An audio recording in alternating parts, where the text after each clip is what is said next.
Para chegar à fazenda da Borda do Campo, seguimos as pegadas dos bandeirantes, que no início do século XVIII abriram o Caminho Novo, rota que ligava o Rio de Janeiro a Ouro Preto. O ano era 1701. Essa trilha histórica atravessa o que viria a ser o Campo das Vertentes, berço de Minas Gerais. Em meio à corrida por ouro, pedras preciosas e à exploração de indígenas escravizados, um nome se destaca: Garcia Rodrigues Paes Leme. Foi ele, em sociedade com o cunhado Domingos da Fonseca Leme, quem construiu a fazenda como entreposto estratégico nesse novo caminho das Gerais. Então, a abertura do caminho define essa necessidade de se construir uma base. E nós estamos, geograficamente, a meio caminho, tanto de Ouro Preto em relação ao Rio de Janeiro e a fazenda da Borda do Campo, aberta pelo filho do Fernão Dias Paes, o Bandeirante, é consequência dessa iniciativa. E aqui nós estamos numa muralha de proteção à fazenda. Eram pontos de observação justamente para proteção. Exato. Esse local aqui é um vestígio da realidade do que nós tínhamos no início da ocupação do território de Minas Gerais, que ainda nem existia como uma região autônoma. Os primeiros habitantes dessa região tinham que se proteger com estruturas como essa. Normalmente nesse local aqui, que é uma seteira, se posicionavam os vigilantes, as pessoas que tomavam conta da propriedade, e daqui eles poderiam responder a ataques, seja de indígenas ou de salteadores que tentavam invadir a fazenda. Em meio às paisagens que testemunharam a marcha dos bandeirantes, surgem os primeiros núcleos de fé e povoamento. A primeira freguesia da região se forma ao redor de uma capela dedicada a Nossa Senhora da Piedade. Com o passar dos anos, a pequena ermida já não comportava os fiéis.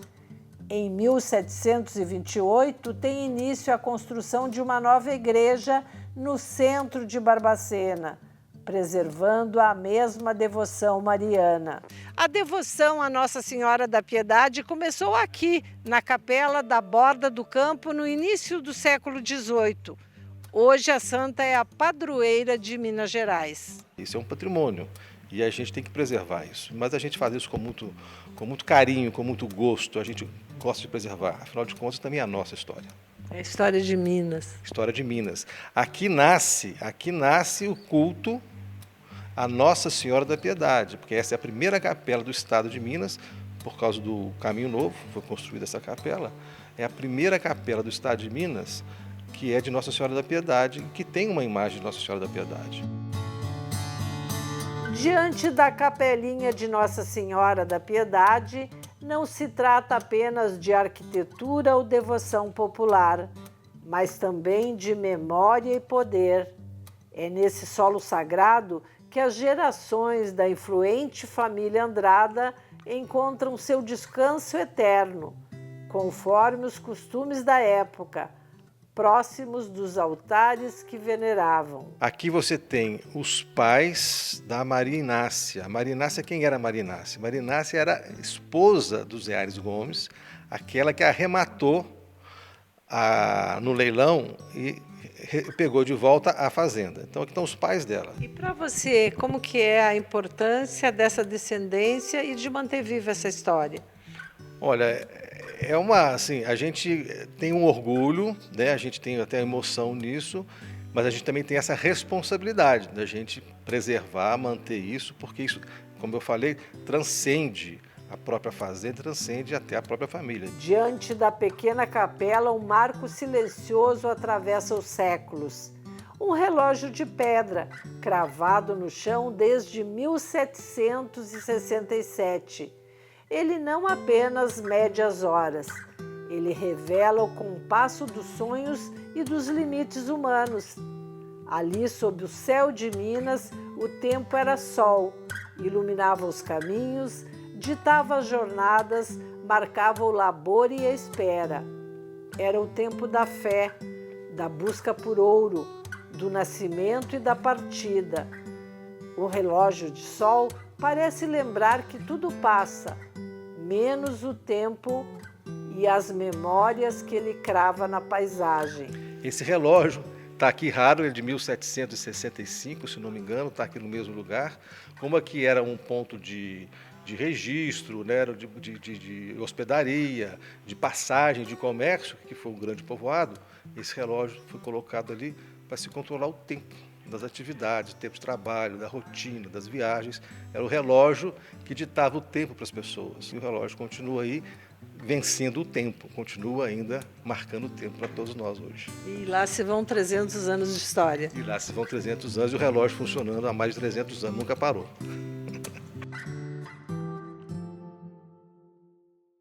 Em 1650, Domingos Rodrigues Fonseca Lemes comprou a fazenda Borda do Campo dos próprios bandeirantes. O Caminho Novo seguia vivo. Por ele passavam aventureiros, exploradores, garimpeiros e comerciantes. Arraiais surgiam ao longo da estrada e, com o tempo, nasceram cidades como Ouro Preto, Mariana, Sabará e São João del Rei. Mais de um século depois, José Aires Gomes tornou-se amigo do alferes Joaquim José da Silva Xavier, o Tiradentes. Em Minas, formava-se em segredo as articulações da Inconfidência Mineira. Muitas destas reuniões aconteceram aqui mesmo, na fazenda Borda do Campo. Essa casa sempre esteve numa rota muito importante. Então, o que acontecia? O José Aires Gomes frequentemente recebia aqui Tiradentes, o José Rodrigues Macedo, que era o banqueiro mais forte de Minas Gerais naquela época, e as tramas corriam por aqui. Aqui era o eixo, né? Como eu disse, era o caminho de Ouro Preto para o Rio.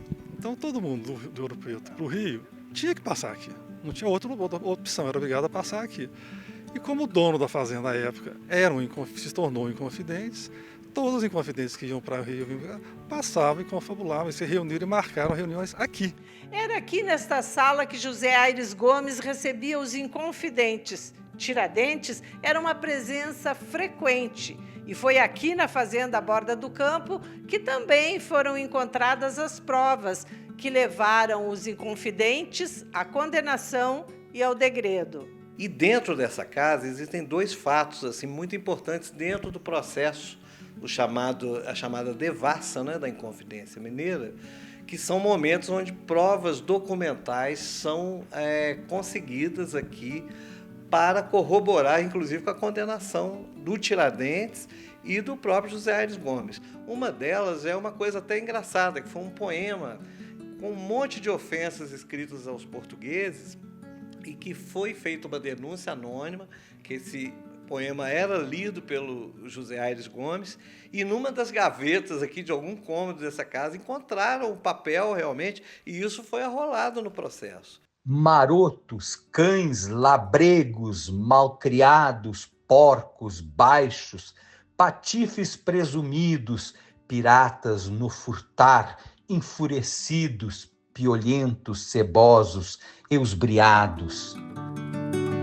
Em 1792, os Inconfidentes mineiros são levados a julgamento no Rio de Janeiro. No dia 21 de abril, Tiradentes é enforcado. É o único a receber a pena de morte. Os demais são condenados ao degredo. José Aires Gomes é enviado para a África. Lá, longe da pátria e da fazenda que tanto amava, morre no exílio. A coroa portuguesa coloca a fazenda Borda do Campo em leilão e a viúva de José Aires arremata a propriedade. A terra dos encontros secretos volta às mãos da família. E daí para frente, a casa sempre esteve ocupada como moradia, com alguém dentro dela, limpando, arrumando, enfim, a casa sempre foi ocupada e as mulheres sempre à frente, né? A partir daí, a história da fazenda ganha um novo capítulo e passa a ser escrita por mãos femininas da família Andrada. De geração em geração, elas cuidaram da terra, da memória e dos silêncios que ela guarda. Aqui as mulheres estão dominando há 300 anos, né? E preservando a história, preservando a cultura para esta geração e para as futuras gerações. Em 1950, a Fazenda Borda do Campo foi tombada pelo Patrimônio Histórico Nacional. O pedido partiu da família Andrada e foi aceito por ninguém menos que Carlos Drummond de Andrade, então servidor do órgão. Hoje a fazenda é cuidada por uma associação de herdeiros. Eles preservam, restauram e mantêm viva a morada mais antiga dos mineiros, um lugar de memórias profundas, fechado ao público, mas aberto ao tempo. E aí todos resolveram criar uma associação para que a gente pudesse, de alguma forma, criar normas, maneiras de lidar com o patrimônio que pudessem fazer dividir isso com as pessoas e, ao mesmo tempo, preservar também, né? Conhecer a Fazenda Borda do Campo é mais que uma visita.